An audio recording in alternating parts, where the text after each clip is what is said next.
It's bad, you know.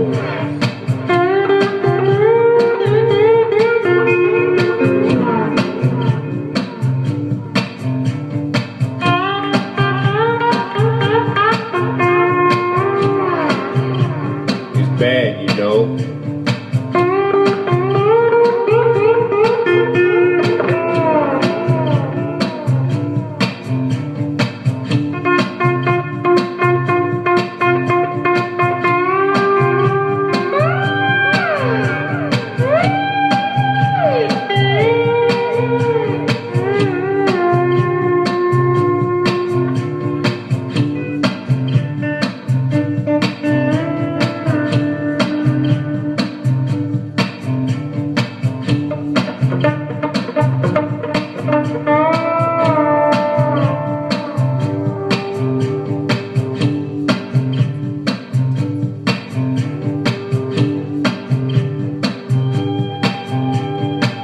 She asked me why.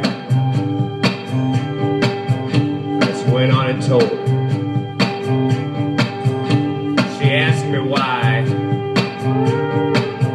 I just went on and told her. She asked me why. I just went on and told her.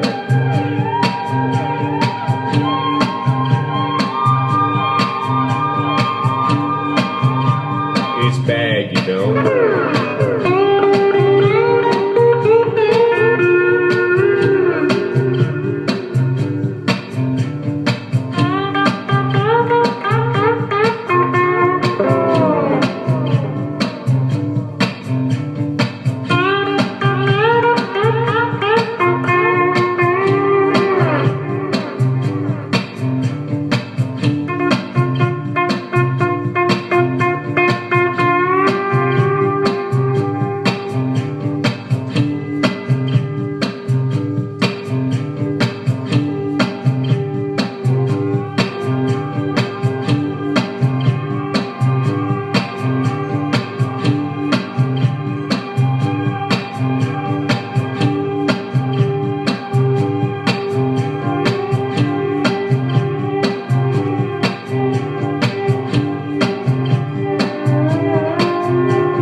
He blew the whistle to 5 and he rang the bell.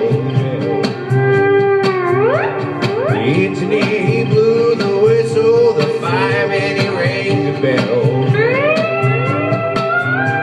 The engineer, he blew the whistle to 5 and he rang the bell.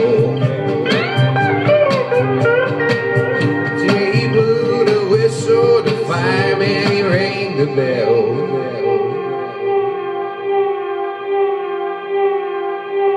It's bad, you know.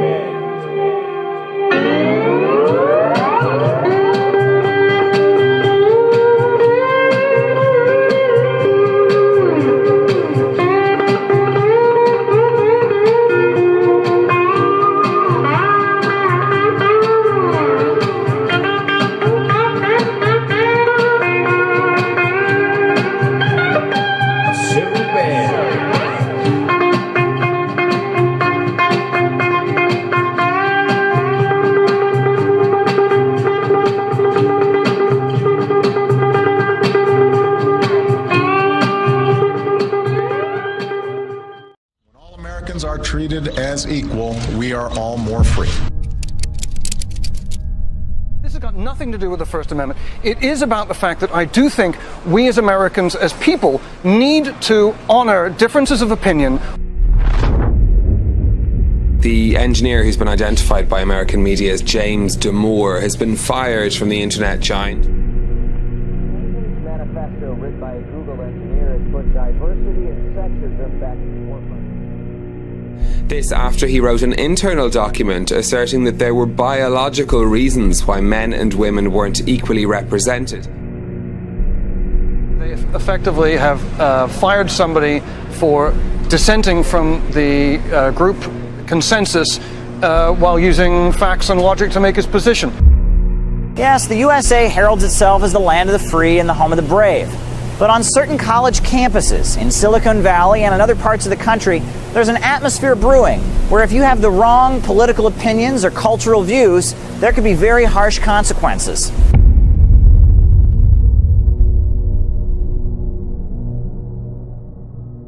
What subversion is? Basically, it consists of 4 periods, time-wise. If we start from here and go this way, time, right? This is the beginning point.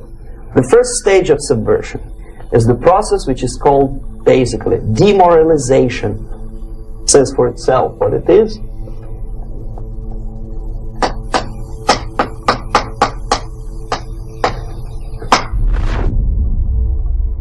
And we believe that sexism, racism, homophobia, and bigotry have no place in this country. Damore told CBS News that before he was fired, he complained to the National Labor Relations Board that Google was trying to silence him.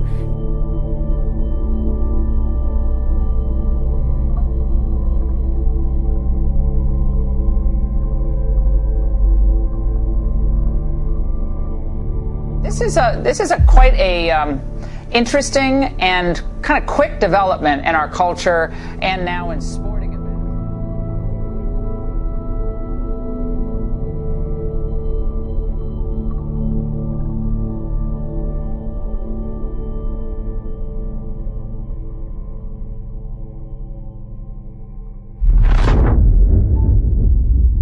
The moment you bring a country to the point of almost total demoralization, when nothing works anymore, when you are not sure whether it is right or wrong, good and bad, but there's no division between evil and good. We're afloat in this culture of confusion. Identity is not necessarily reality. What a person identifies as doesn't make it a fact. But how do we get here? How do we arrive at a place where truth is not as important as personal preferences, even when we acknowledge it exists?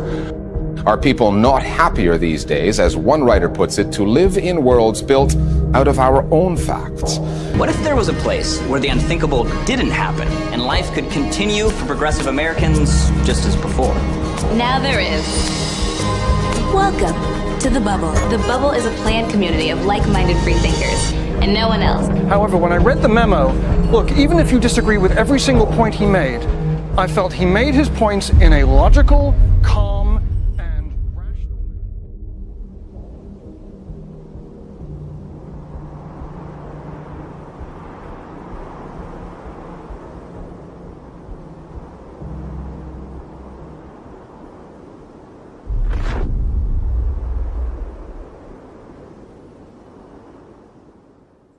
The next step is destabilization.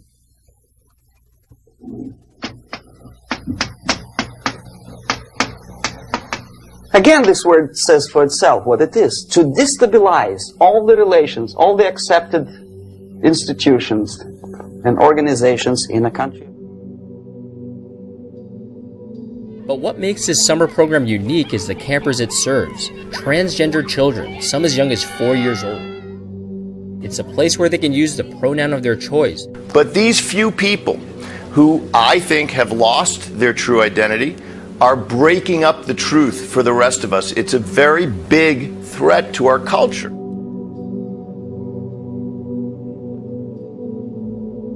My question for you is this: has that agreement actually come in our day? Are you agreeing with everybody? Do you see the world agreeing with everybody? Hardly speaking. What it's led to are a couple of things that I want to point out to you. This post-truth mindset that elevates preferences over truth has led to a couple of things. It has not led to autonomy and liberation. It's led to chaos. The first thing it's led to is a sense of anger and vilification. 10, 15, 20 years ago, we would be angry, say, why so much hatred? Today we are not. We say, well, commonplace. It's what I call the Hitlerization of social commentary. If you don't agree with me, you're Hitler. That's happened now, hasn't it? And I don't mean if you disagree with me, I mean if you don't agree with me, even if a lack of assent.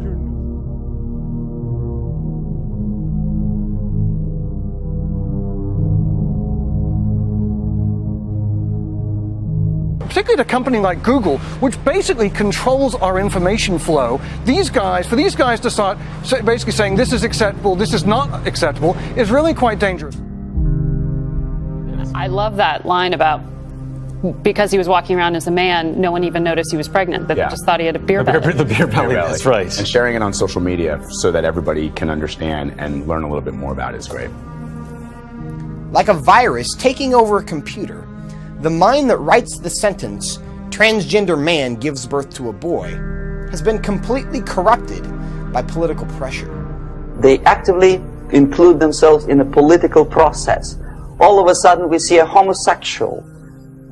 15 years ago he did his dirty job and nobody cared. Now he makes it a political issue. The law of the jungle, not the law of civilization.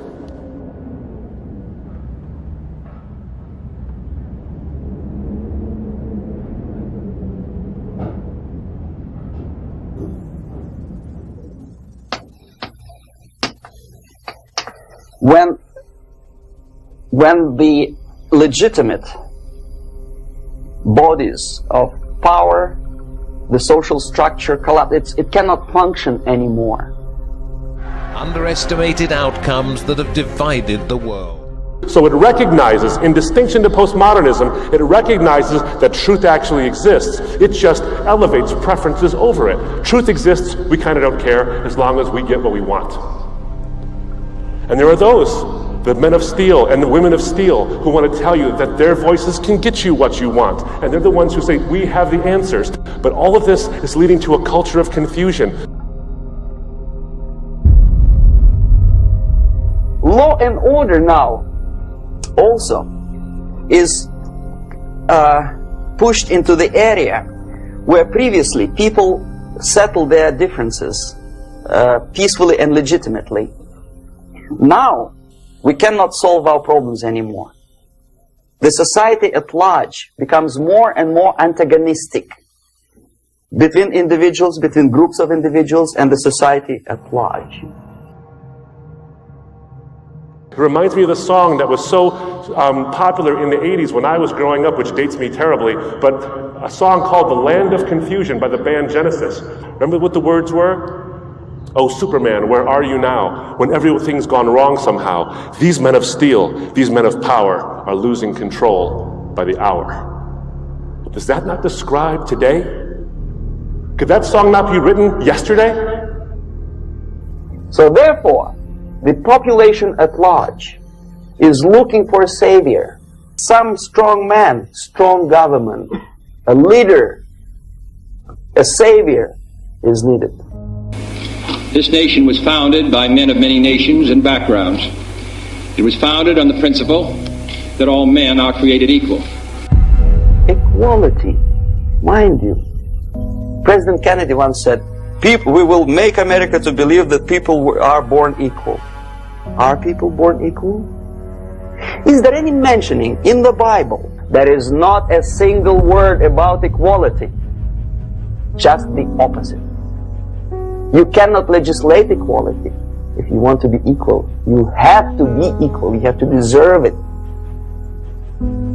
And yet we build our society on the principle of equality. We say people are equal. We know it is false. It's a lie.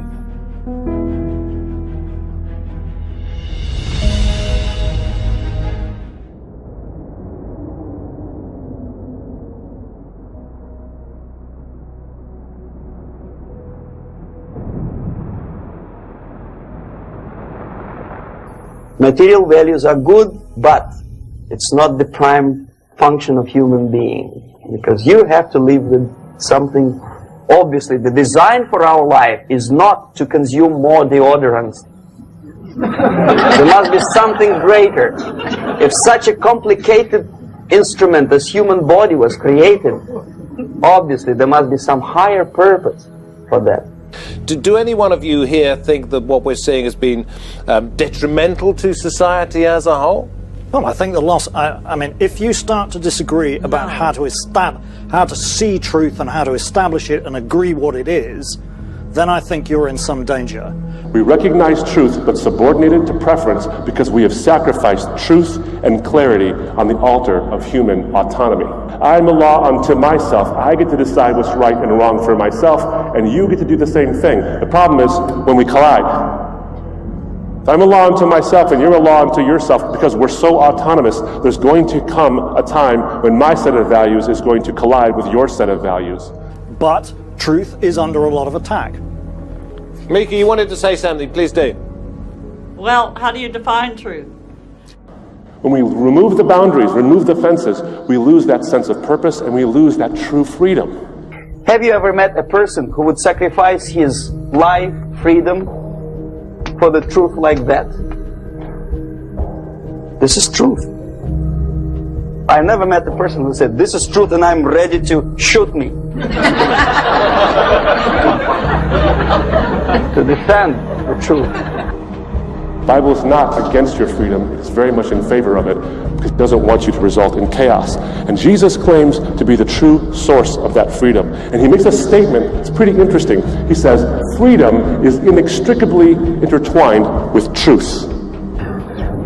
Something which is not material moves society and helps it to survive. Now, the culture says that preferences over truth leads to autonomy. The Bible points out that autonomy over truth leads to chaos. But Jesus says that he is the embodiment of truth and he sets you free. And the other way around. The moment we turn into 2 by 2 is 4 and make it a guiding principle of our life, our existence, we die. Even though this is true, and this we cannot prove. We only can feel and have faith in it. So the answer to ideological subversion, strangely enough, is very simple. You simply have to have faith.